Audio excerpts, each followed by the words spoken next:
Cette croix me sera toujours chère.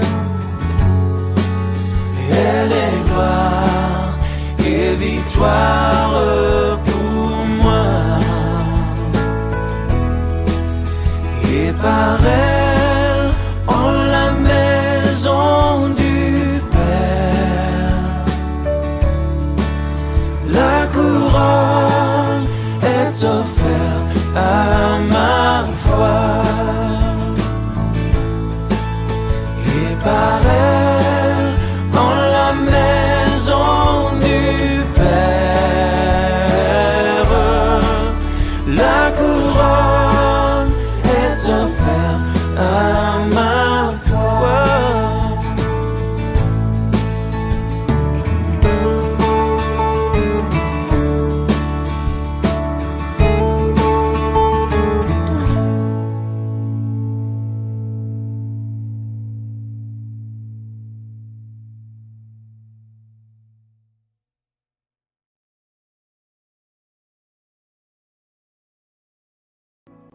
Le roi dans sa beauté, vêtu de majesté, la terre est dans la joie, la terre est dans la joie. Sa gloire resplendit, l'obscurité s'enfuit au son de sa voix, au son de sa voix. Combien Dieu est grand, chantons-le combien Dieu est grand, et tous verront combien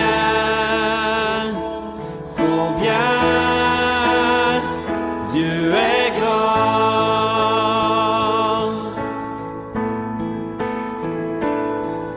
Car d'âge en âge il vit, le temps lui est soumis. Commencement et fin, commencement et fin, céleste Trinité, Dieu d'éternité, il est l'agneau divin, il est l'agneau divin. Combien Dieu est grand, chantons-le combien Dieu est grand, et tous verront combien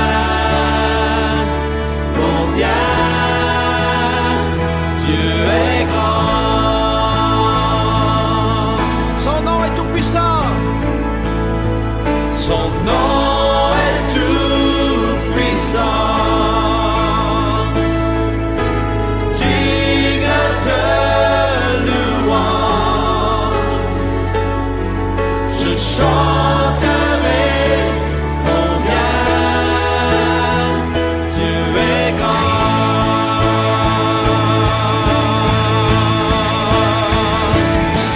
Son nom est tout puissant.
Dieu est grand, chantons-le combien.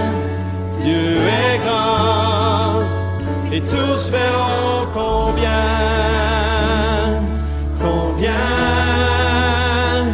Dieu est grand.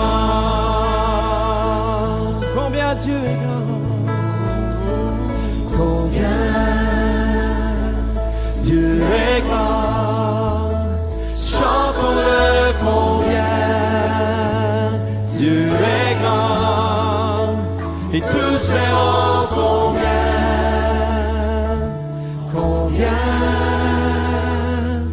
Dieu est grand.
Bonjour à tous. Aujourd'hui, je voudrais parler du retour de Jésus-Christ.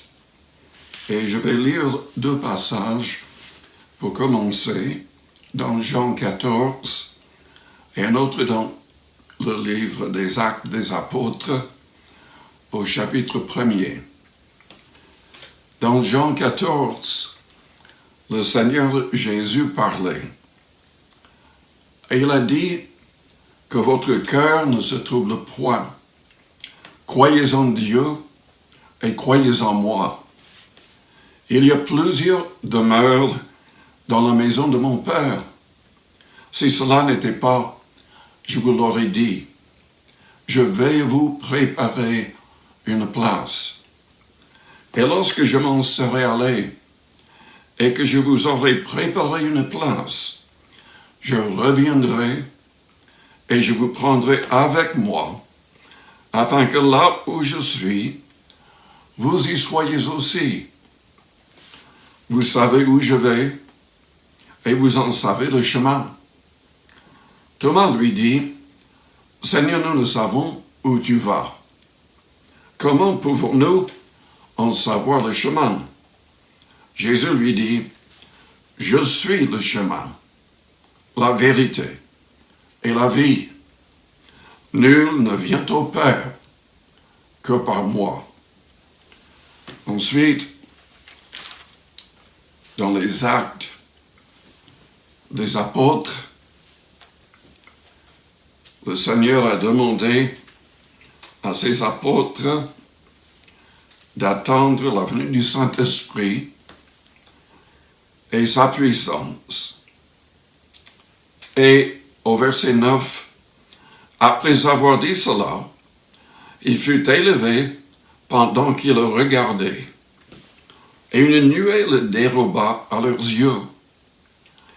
Et comme ils avaient les regards fixés vers le ciel, pendant qu'ils s'en allaient, voici deux hommes, vêtus de blanc, leur apparurent, et dirent: Hommes galiléens, pourquoi vous arrêtez-vous à regarder au ciel? C'est Jésus qui a été enlevé au ciel du milieu de vous reviendra de la même manière que vous l'avez vu allant au ciel. Prions avant d'aller plus loin. Père Céleste, nous te remercions pour ta parole qui nous éclaire. C'est la vérité de ta parole qui libère et sauve. Seigneur, par ton Esprit Saint et par ta parole, touche toutes les personnes qui vont écouter ce message. Que tous ceux qui écoutent croient et saisissent la vie éternelle par la foi en Christ. Que tous deviennent de vrais disciples du Christ, remplis de son esprit, de son amour, guidés et utilisés pour aider d'autres à se convertir. Parle dans nos cœurs et nos consciences. Purifie-nous davantage. Façonne-nous, Père, à l'image de ton Fils. Nous te demandons toutes ces choses au bon nom de Jésus-Christ. Amen. J'ai une question à vous poser. Le retour du Christ est-il imminent? L'enlèvement de l'Église, des vrais chrétiens, est-il imminent? En tout cas, il y a deux étapes quand nous parlons du retour du Christ. Il va revenir en premier pour les vrais chrétiens, les vrais disciples, ceux et celles qui avaient une relation réelle avec lui et qui se laissaient guider par sa parole et par son esprit. Après l'enlèvement de l'Église, pour le rencontrer dans les airs, Jésus-Christ va revenir avec tous ses saints, avec son armée, et ses pieds se poseront sur la montagne des Oliviers. Il y a plusieurs passages. Je ne vais pas prendre le temps de tout lire, mais si vous voulez les noter, Jésus-Christ a parlé de son retour et de l'enlèvement de son Église dans Matthieu 24. Et il en a parlé, ou Paul en a parlé, poussé par le Saint-Esprit, dans 1 Thessaloniciens au chapitre 4. Il en a parlé aussi dans 1 Corinthiens 15 et également dans 2 Thessaloniciens au chapitre 2. Le retour du Christ sur terre est mentionné également dans Zacharie au chapitre 14 et dans 2 Thessaloniciens au chapitre 1er à partir du verset 7. Le problème avec le retour du Christ, enfin, il y a des gens qui sont troublés parmi les chrétiens, parce qu'il y a des gens qui sont dogmatiques et qui croient tout savoir. Il y a des gens qui insistent que l'Église sera enlevée avant les 7 années de tribulation mentionnées dans l'Apocalypse. Il y a d'autres qui sont convaincus que l'Église sera enlevée au milieu, et d'autres encore qui croient que l'Église sera enlevée vers la fin, juste avant son retour sur terre. En tout cas, si nous lisons Zacharie 14, nous constatons que quand il reviendra, il va revenir avec tous ses saints. Donc, c'est-à-dire sur terre, tous ses saints seront déjà avec lui. Donc, l'enlèvement doit obligatoirement se passer avant son retour sur terre. Dans l'Apocalypse 19, il est question de son retour sur terre. Mais les noces de l'agneau, qui sont pour les saints, c'est mentionné avant son retour sur terre. Nous savons aussi que selon 1 Thessaloniciens 4, quand l'Église, les vrais disciples du Christ, seront enlevés pour rencontrer le Christ dans les airs, après, nous serons toujours avec lui. Donc, nous serons forcément avec lui quand il descendra sur la terre pour établir son royaume et pour punir ceux qui ont agi consciemment contre son royaume. Dans 2 Thessaloniciens, au chapitre 1er, verset 7, c'est marqué que Jésus-Christ va revenir dans une flamme de feu, accompagné par ses armées, avec ses anges. Je ne vais pas vous dire ce que je crois. Si l'Église sera enlevée avant, au milieu ou vers la fin de la tribulation.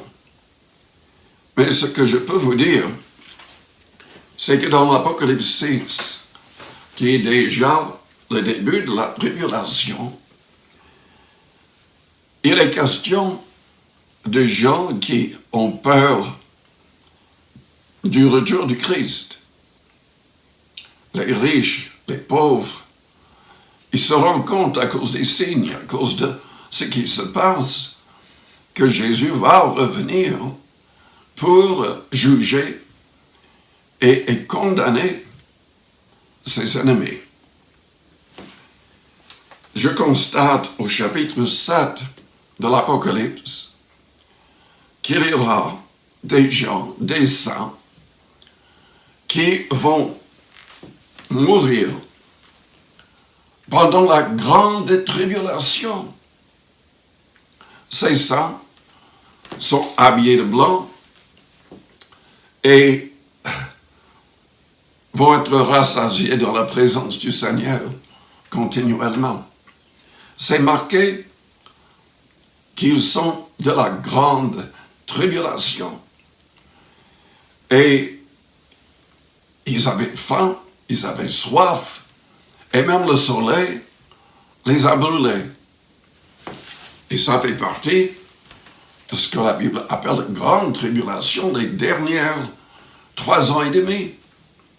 Dans le même chapitre, nous constatons que dans la tribulation, pendant, il y aura 144 000 Juifs scellés et protégés. Et également, il y a une grande foule de personnes autour du trône mentionnées.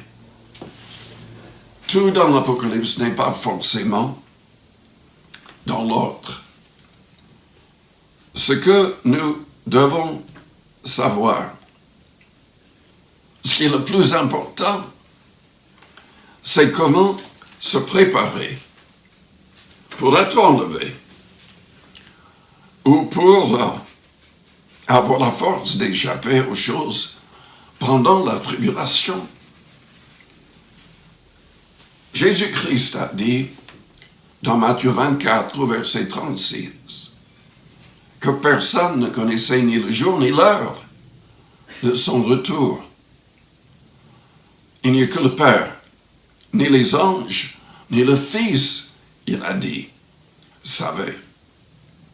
Et dans Actes, au chapitre 1er, au verset 7, il a dit à ses disciples qu'il voulait connaître plein de choses prophétiquement. Le Seigneur leur a dit, ce n'est pas à vous de connaître les temps où ce que le Père va décider lui-même. Je vais le lire. Je me suis trompé en le citant. Acte 1, au verset 7. Ce n'est pas à vous de connaître les temps ou les moments que le Père a fixés de sa propre autorité. Mais vous recevrez une puissance, le Saint-Esprit, survenant sur vous, et vous serez mes témoins à Jérusalem, dans toute la Judée, dans la Samarie, et jusqu'aux extrémités de la terre. Ensuite, il a été enlevé. Ce qui est le plus important, c'est que nous soyons préparés en tout temps pour toute éventualité. C'est que nous soyons remplis du Saint-Esprit, baptisés du Saint-Esprit, exactement comme les premiers chrétiens, que nous soyons ces témoins efficaces. Dans Matthieu 24, Jésus-Christ, quand il parlait de son retour et de l'enlèvement, il soulignait l'importance de travailler pour évangéliser le monde. Et en travaillant, nous devons rester dans la pureté, dans la sainteté.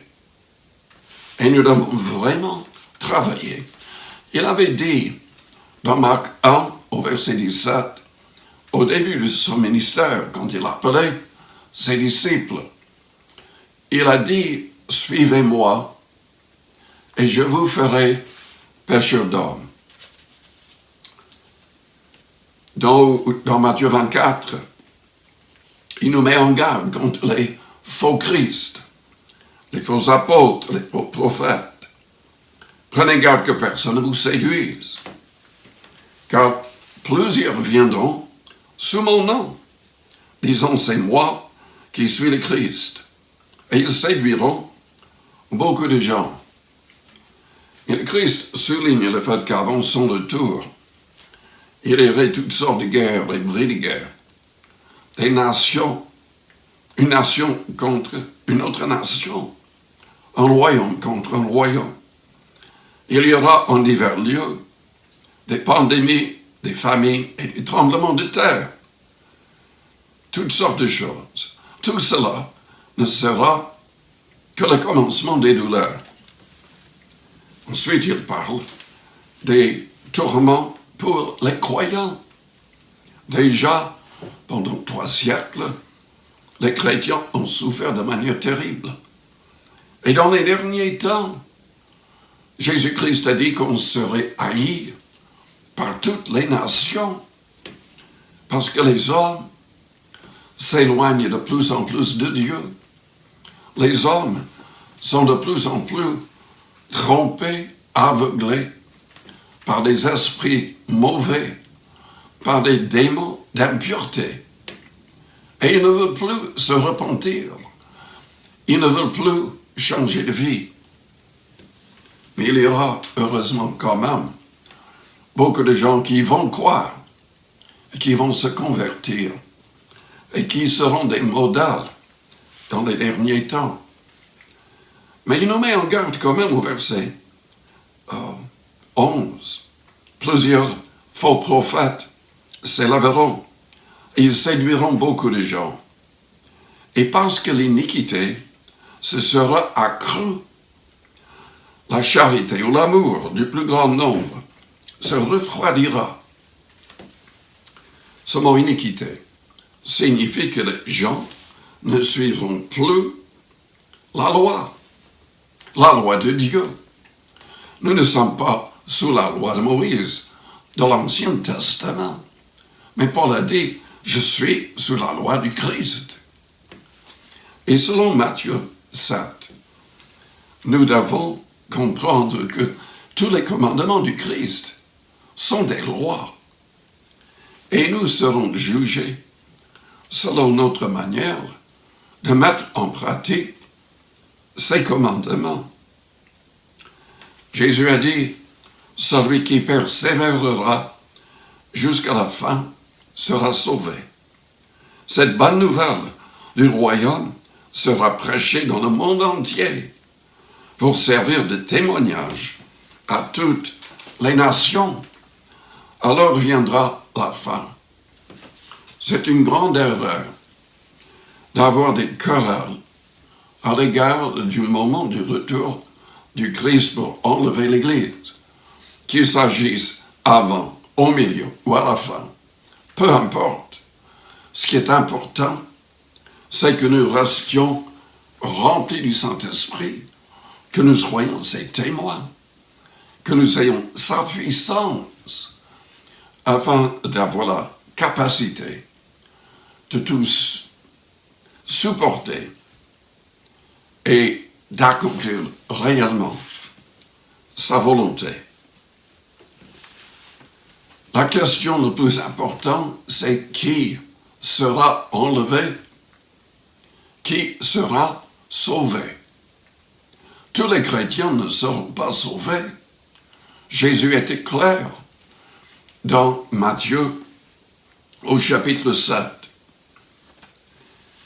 Il a expliqué au verset 21 que uniquement la personne qui va accomplir la volonté du Père sera sauvée.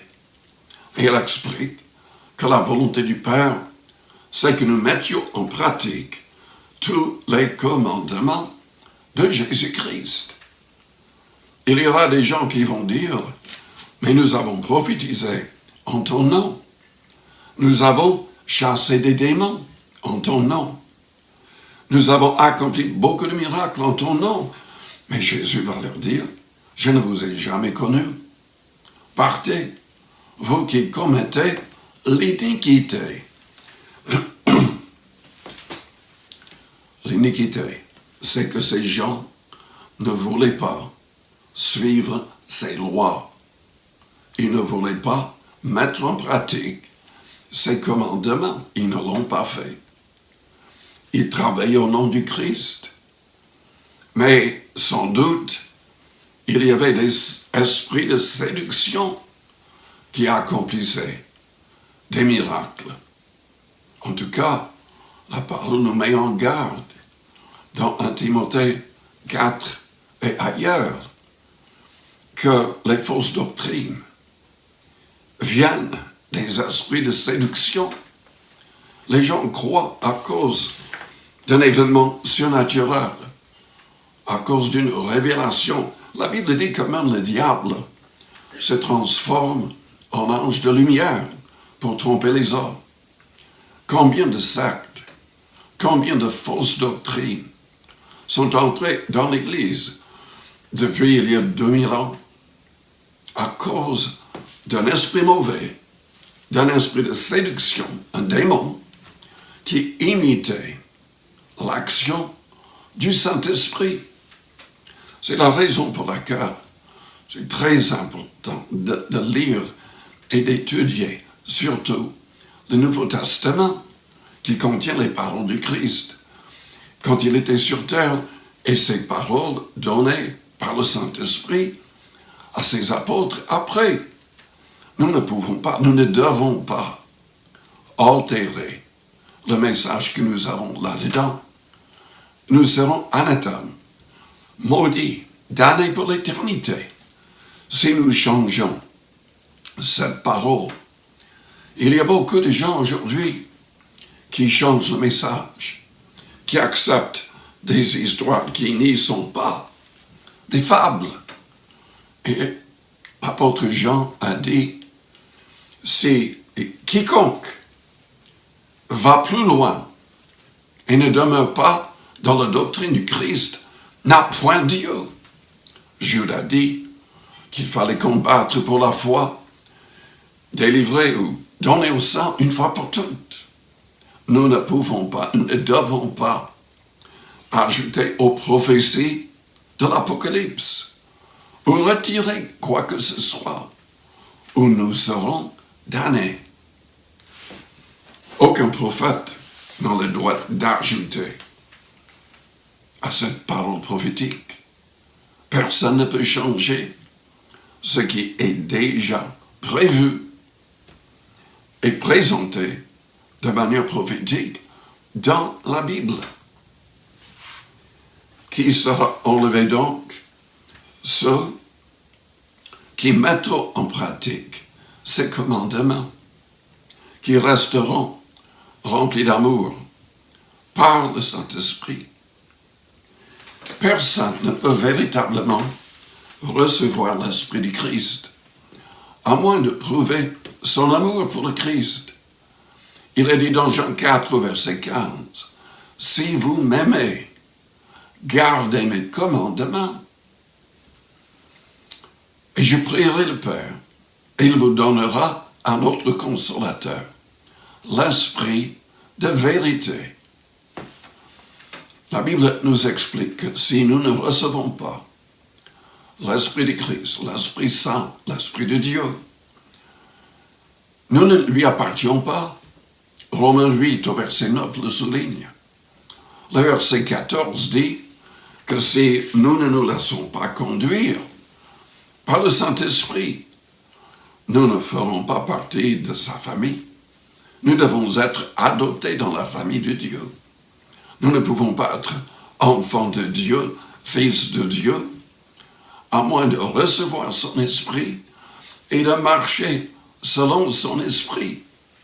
Selon Galates 5, c'est son esprit qui nous donne la force d'abandonner les mauvaises œuvres de la chair, d'abandonner la convoitise des yeux, la convoitise de la chair et l'orgueil de la vie. Il nous donne la force d'être différents des gens du monde. Il nous façonne à l'image de Jésus-Christ. Il nous donne surtout la force de crucifier notre propre chair avec ses désirs et ses passions. Le vrai chrétien sera enlevé et sauvé. Mais nous devons être le vrai chrétien. Nous devons être conduits par son esprit, par ses commandements que nous avons dans tout le Nouveau Testament. Nous devons étudier cette parole. Nous devons serrer cette parole dans notre cœur afin de ne pas pécher contre lui. Qui sera enlevé? Ceux qui reçoivent le Saint-Esprit, comme je viens de le dire, et qui ne reçoivent pas les esprits de séduction. L'Église est remplie de doctrines de démons à cause d'hypocrites, des gens qui ont été manipulés par des esprits de séduction. C'est 1 Timothée au chapitre 4 qui le souligne. 2 Timothée, chapitre 4, souligne le fait que dans les derniers temps, les soi-disant chrétiens, au lieu d'être de vrais disciples du Christ, vont se donner une foule de faux docteurs, de faux enseignants, qui ne diront que des choses agréables. Mais il y a plein de choses dans la Bible qui sont désagréables. La vérité, c'est que nous sommes tous des pécheurs, pervertis, dépravés. Il n'y a aucun juste selon la Bible. Nous avons tous besoin d'être pardonnés et surtout transformés. Dieu veut que toutes nos pensées soient captives à la pensée de Jésus-Christ. Il veut que son esprit nous anime, que son amour nous remplisse. Il veut que tout change. Il ne veut pas un baptême de bébé, parce que le vrai baptême est déjà par immersion totale, où on accepte de mourir à soi-même afin de suivre le Christ marche en nouveauté de vie. Le vrai baptême est pour des gens qui sont suffisamment âgés, qui peuvent se repentir, changer de vie, comprendre ses préceptes, ses commandements, et qui s'engagent pour tout mettre en pratique. Des gens qui s'engagent à garder la foi biblique et une bonne conscience. Qui sera sauvé alors? Qui sera enlevé pour rencontrer le Christ dans les airs? Ceux qui accomplissent la volonté du Père.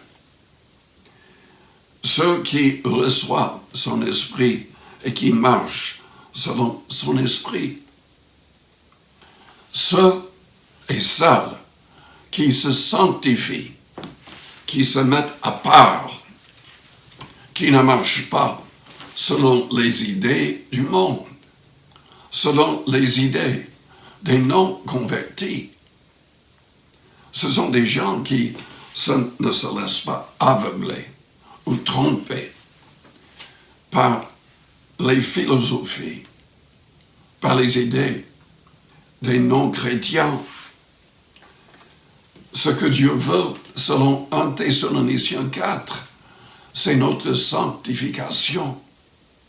Selon Hébreux 12, sans cette sanctification, personne ne verra le Seigneur.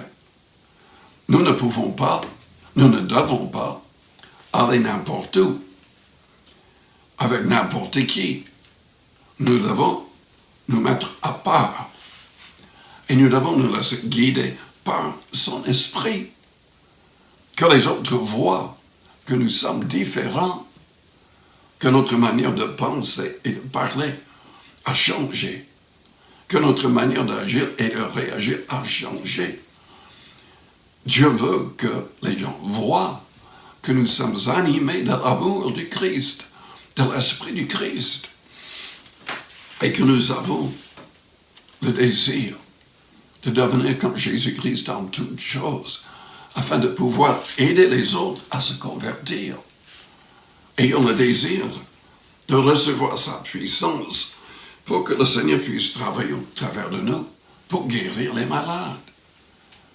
Jésus-Christ a dit dans Marc 16, « Voici les miracles qui accompagneront ceux qui auront cru.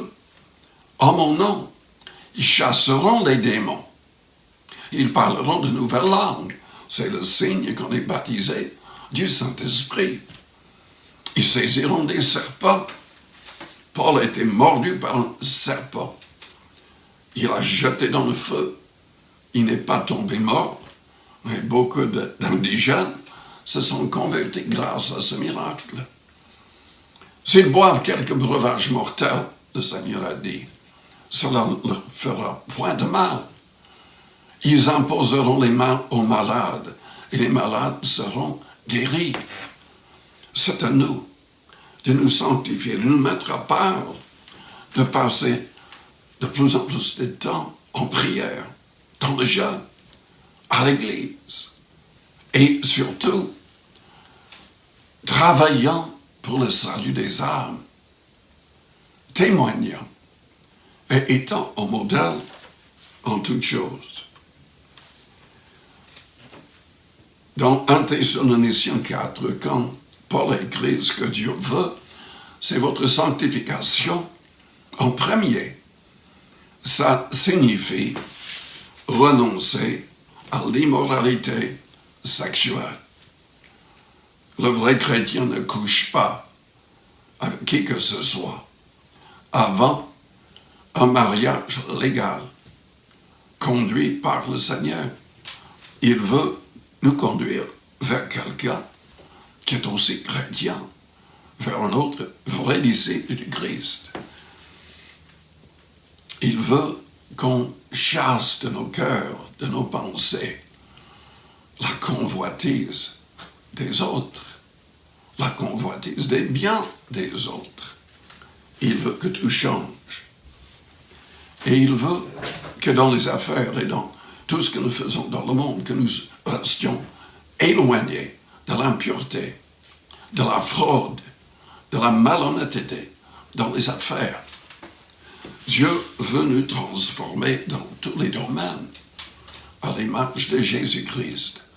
Il veut nous donner la puissance de son esprit pour être plus que vainqueurs.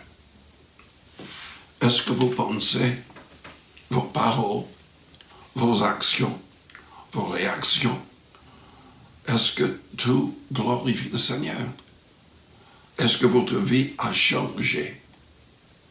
Est-ce que vous êtes contrôlé par sa parole et son esprit? Qui sera enlevé? Qui sera sauvé? Qui sera utilisé dans les derniers temps? Les gens qui persévèrent. Celui qui persévère jusqu'à la fin sera sauvé. Persévérant dans l'amour et dans les autres. Persévérant, essayant d'être comme le Christ en toutes choses. Persévérant, annonçant la vérité de l'Évangile, cherchant à gagner des âmes. Qui sera enlevé et sauvé?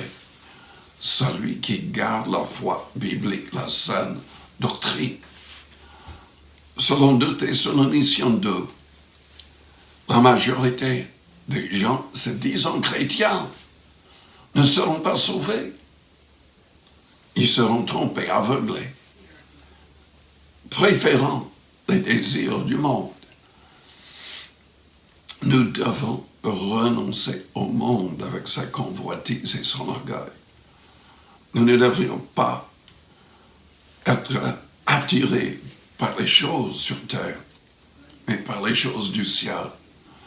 Car les choses ici-bas sont éphémères. Tout va disparaître.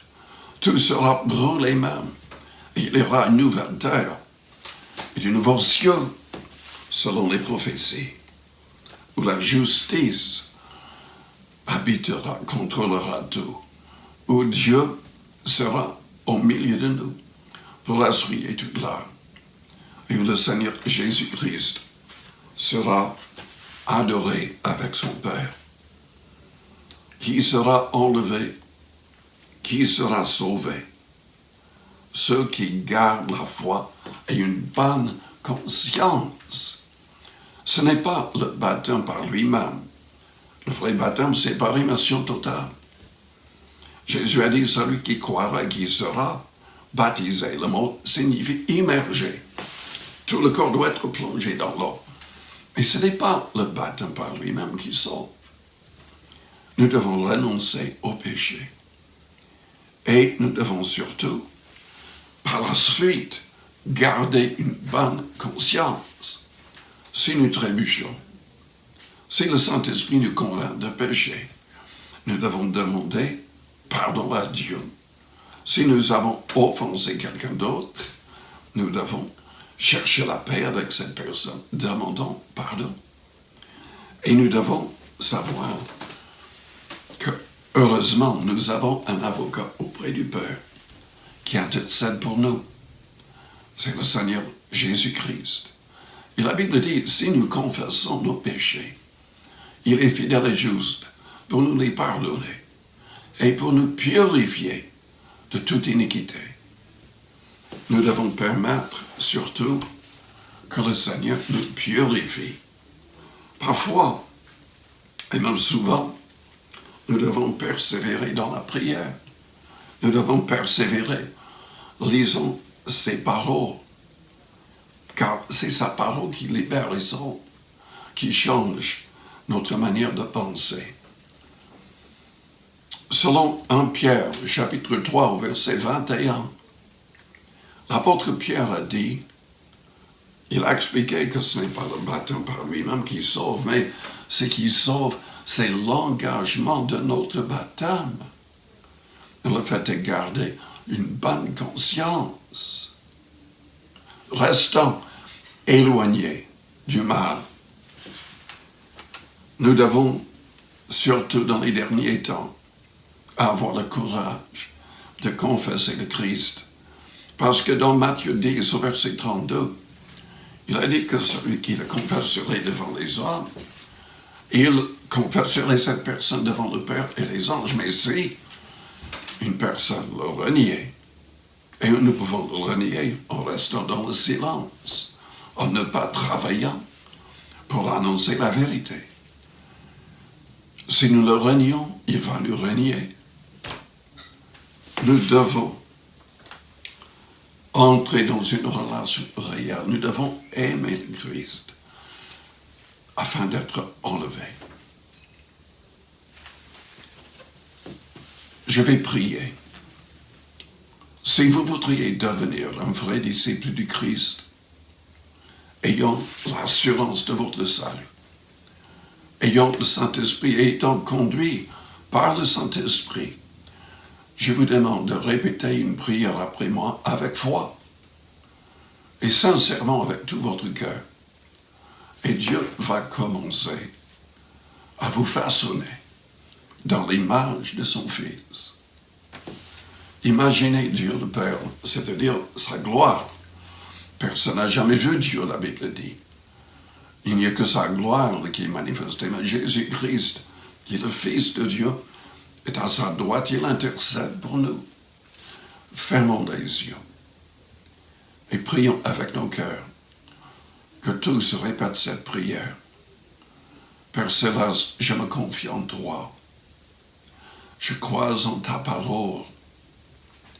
Jésus-Christ a été livré pour mes offenses, pour nos offenses. Tu l'as ressuscité le 3e jour. Père, tu l'as fait acceptant son sacrifice pour moi, pour ma justification.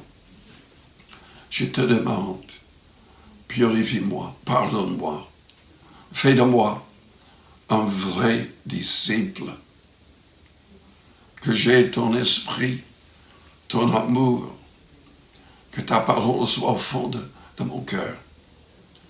Aide-moi, et que tout en moi te glorifie, au nom du Seigneur Jésus-Christ.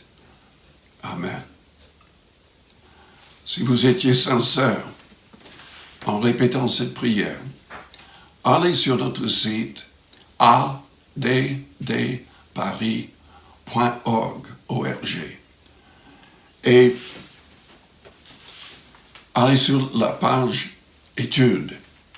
Nous avons toute une liste d'études par écrit. Lisez en premier, surtout le numéro 3, 4, 5 et 6, et mettez-vous en règle avec ce qui est écrit. Contactez-nous. Si vous avez besoin d'aide, si vous voulez vous faire baptiser, venez à nos réunions. Devenez membre de l'Église. Si vous habitez trop loin, contactez-nous et nous vous mettrons en contact avec un pasteur dans votre partie du monde ou de la France.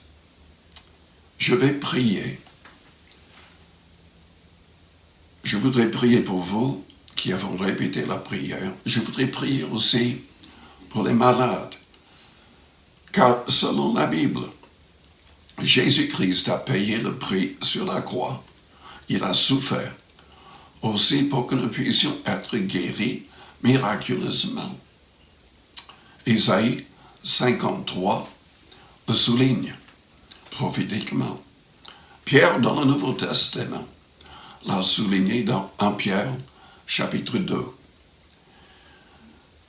Je vous demande, si vous êtes malade, placez votre main sur votre cœur, comme un acte de foi, et élevez l'autre vers le ciel. Je vais prier pour les gens qui ont répété la prière en premier, mais après, je vais prier pour vous. Pendant la prière, que votre foi s'élève vers le Christ, et il vous guérira. Père Céleste, au nom de Jésus-Christ, je prie pour les personnes qui ont déjà répété une prière de repentance, qui veulent être de vrais disciples. Délivre-les du mal. Chasse de ces personnes tout esprit mauvais et impur, tout esprit de séduction. Seigneur, que leur pensée soit contrôlée par la pensée de Jésus-Christ. Que ton Esprit Saint les remplisse. Que l'amour du Christ les remplisse. Je prie aussi pour les malades. Au nom de Jésus-Christ, étends ta main et touche les malades. Que ces malades ressentent ta présence, ton action dans leur corps, et qu'ils soient entièrement guéris, entièrement transformés. Que tout esprit d'infirmité soit chassé, que tout problème de santé disparaisse. Et nous te disons, merci Père, merci Seigneur Jésus-Christ. Amen. Nous allons avoir la Sainte Seine dans quelques instants. Si vous êtes déjà un disciple du Christ, si vous êtes baptisé par immersion totale et vous avez une bonne conscience, participez avec nous à la Sainte Seine. Et il y aura un cantique, pendant le cantique, préparez votre cœur, priez, adorez le Seigneur. Et après, nous prendrons la Sainte Seine ensemble.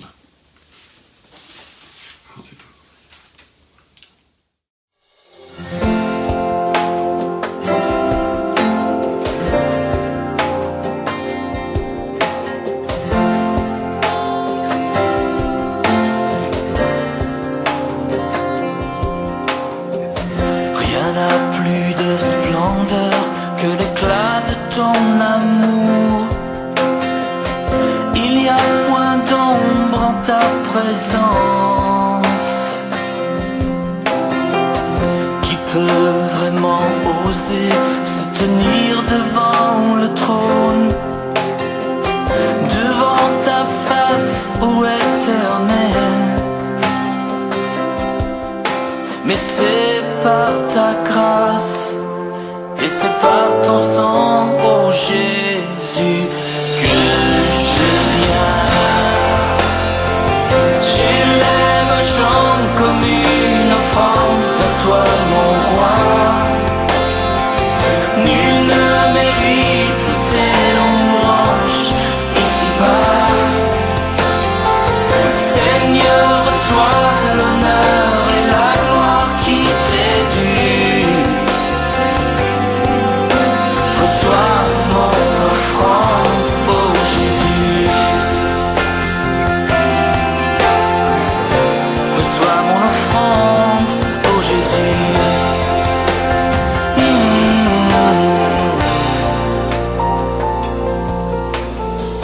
Rien n'a plus de splendeur que l'éclat de ton amour. Il n'y a point d'ombre en ta présence. Qui peut vraiment oser se tenir devant le trône, devant ta face, ô Éternel? Mais c'est par ta grâce et c'est par ton sang, ô Jésus, que je viens. J'élève un chant comme une offrande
mon offrande.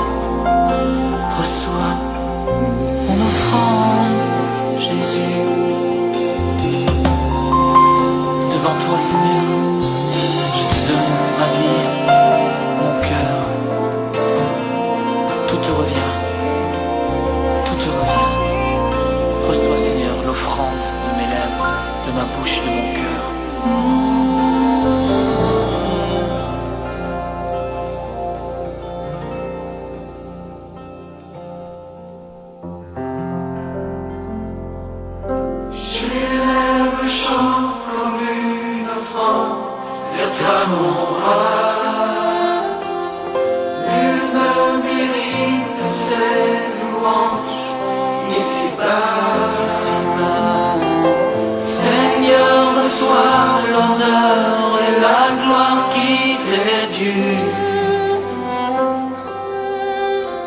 Reçois mon offrande, oh Jésus.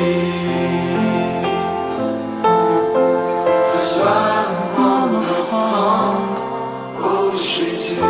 Jésus.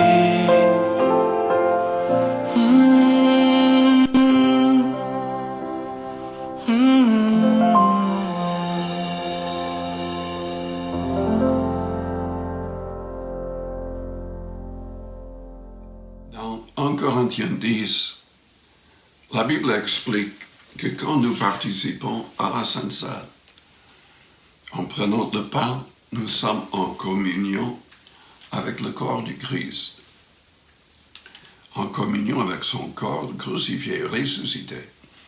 Mais aussi, nous sommes en communion avec le corps du Christ qui est l'Église dans le monde, ceux qui sont véritablement chrétiens. C'est le cas aussi pour la coupe avec le fruit de la vigne, qui représente son sang. Nous sommes également en communion avec son sang par la foi. Et au travers de la Sainte Seine, nous pouvons être renouvelés. Jésus-Christ avait dit dans Jean 6 qu'il fallait manger sa chair et boire son sang pour avoir la vie éternelle. Il parlait symboliquement parce qu'il n'était même pas encore mort, mais il n'avait pas encore versé son sang quand il a inauguré même la première Sainte Seine. Mais il voulait qu'on prenne la Sainte Seine en mémoire de lui et qu'on soit en communion avec son sang et son corps spirituellement. Et il est la vie. Il est la vie éternelle grâce à cela. Mais attention, si vous participez à la Sainte Seine sans vous mettre en règle, vous allez avoir des problèmes. Car à Corinthe, il y avait beaucoup de malades, beaucoup d'infirmes, beaucoup de morts, parce que les gens ne se mettaient pas réellement en règle. Il y avait des divisions, des querelles. Il y avait des gens qui, quand ils avaient des repas en commun, ne donnaient rien aux pauvres qui n'avaient rien.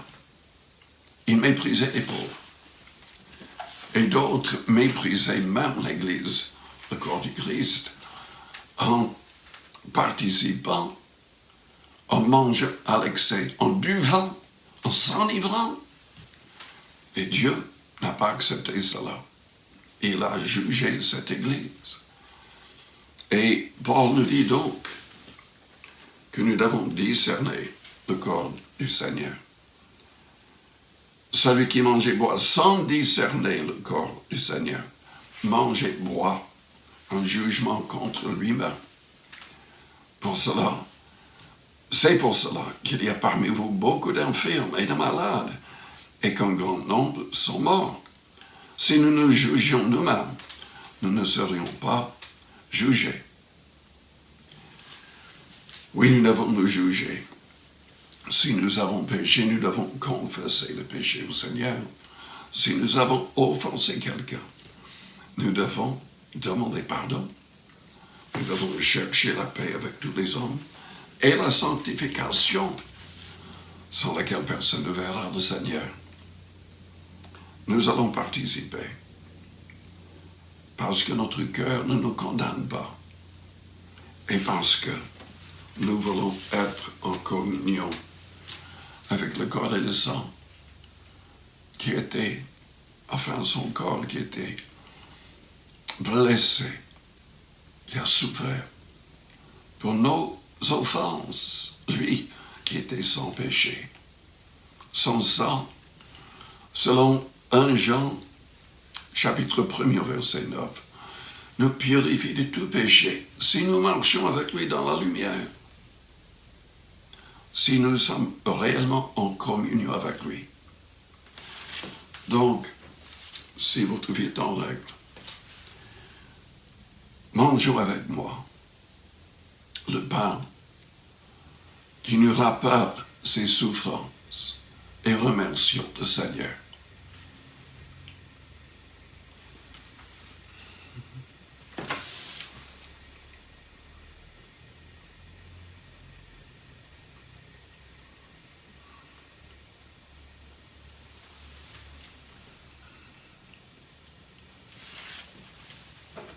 Prenons la coupe, buvons et remercions le Seigneur pour ce sang précieux, innocent, qui a coulé pour nos fautes. Ce sang qui nous sauve, qui nous protège, qui nous purifie. Buvons.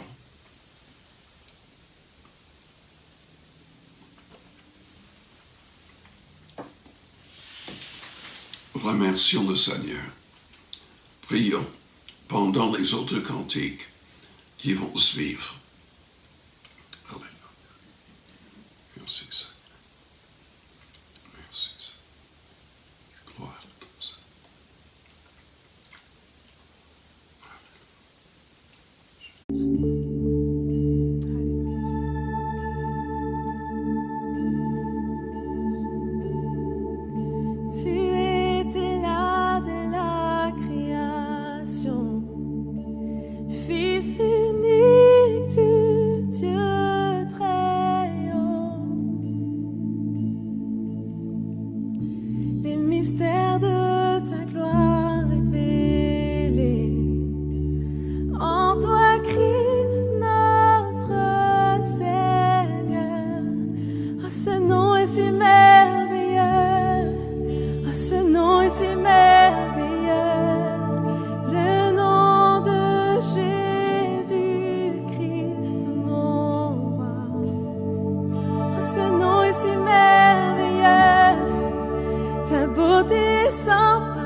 tu triomphes à tout jamais. Oh, à toi soit le règne, à toi soit la gloire, car ton nom surpasse tout autre nom. Oh, ce nom est victorieux, oh, ce nom est victorieux, le nom de Jésus-Christ, mon roi. Oh, victorieux, sa puissance est sans pareil. Oh, ce nom est victorieux, le nom, tu es sans rival, tu es sans égal. Dieu, tu triomphes à tout jamais. À toi soit le règne, à toi soit le règne, à toi soit la gloire, car ton nom surpasse tout autre. Chantons, oui, tu es sans rival, tu es sans rival, tu es sans égal. Dieu, tu triomphes à tout jamais. À toi soit le règne, à toi soit le règne, à toi soit la gloire, car ton nom surpasse tout autre nom. Oh, ce nom est victorieux, oh, ce nom est victorieux, le nom de Jésus-Christ, mon roi. Oh, ce nom est victorieux, sa puissance est sans pareil. Oh, ce nom est victorieux, le nom de Jésus. Tu es victorieux, tu es si merveilleux. Dieu, tu triomphes à tout jamais dans ma vie, dans mes situations, dans chaque saison. Dieu, tu triomphes à tout jamais. Oh, tu es si merveilleux, Jésus. Tu es le Dieu de ma vie.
ténèbres ont reculé devant l'œuvre de la croix, devant l'agneau immolé qui s'est sacrifié pour moi. Les ténèbres ont reculé, amen, devant l'œuvre de la croix,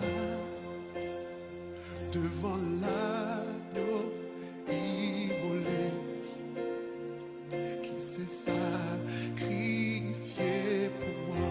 Et nous prophétisons que le faible dise je suis fort, que le pauvre dise je suis riche, et l'aveugle dise je peux voir ce que Jésus a fait pour moi.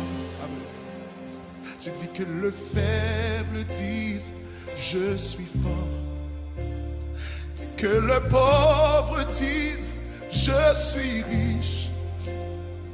Et que l'aveugle dise, je peux voir ce que Jésus a fait pour moi. C'est ça que ça dit. Hosanna, Hosanna à l'agneau immolé. Hosanna, Hosanna, Jésus est ressuscité. Amen. Hosanna, Hosanna à l'agneau. Alléluia, Alléluia. Hosanna, Hosanna. Jésus est ressuscité. Hosanna, Hosanna, Hosanna, Hosanna à l'agneau immolé. Hosanna, Alléluia. Jésus est ressuscité. Vous savez ce que on m'a fait comprendre à travers ce chant, c'est que les paroles disent que le faible dit je suis fort, que le pauvre dit je suis riche, que l'aveugle dit je peux voir ce que Jésus a fait pour moi. Et il m'a fait comprendre que Jésus était dans le tombeau, mort, mais il n'est pas resté dans cet état-là. Et je prophétise sur vos vies que vous n'allez pas rester dans l'état où vous êtes aujourd'hui, mais que le faible dit je suis fort, que le pauvre dit je suis riche, que l'aveugle dit je peux voir, car Jésus a fait quelque chose de merveilleux dans nos vies. Et ce soir, en ce moment, en cette minute, en cette seconde, on veut proclamer ce que Jésus a fait. Il a fait de grandes choses. Hosanna, Hosanna, Hosanna à l'agneau immolé. Hosanna, Hosanna, Jésus est ressuscité. Nous chantons Hosanna, Hosanna, Hosanna à l'agneau. Peu importe où vous êtes, chantez. Alléluia, Hosanna, Hosanna, Hosanna, Jésus est. Chantez Hosanna partout dans le monde. Hosanna, Hosanna à l'agneau. Alléluia.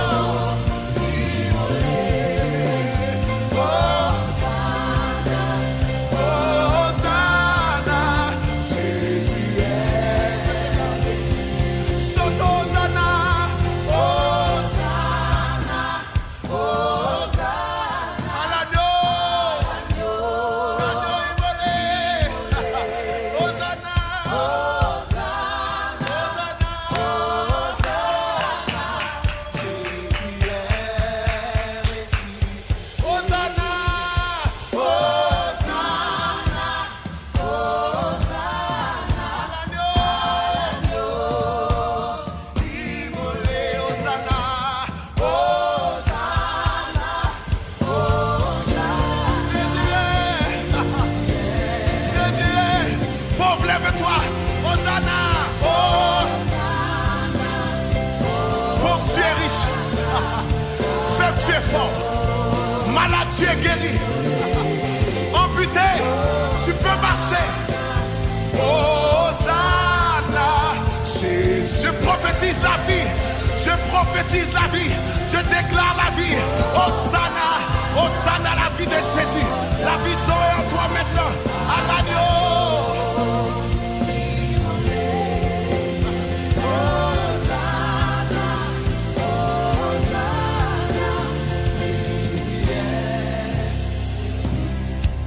Maintenant proclame-le très fort. Hosanna, Hosanna à l'agneau immolé. Hosanna.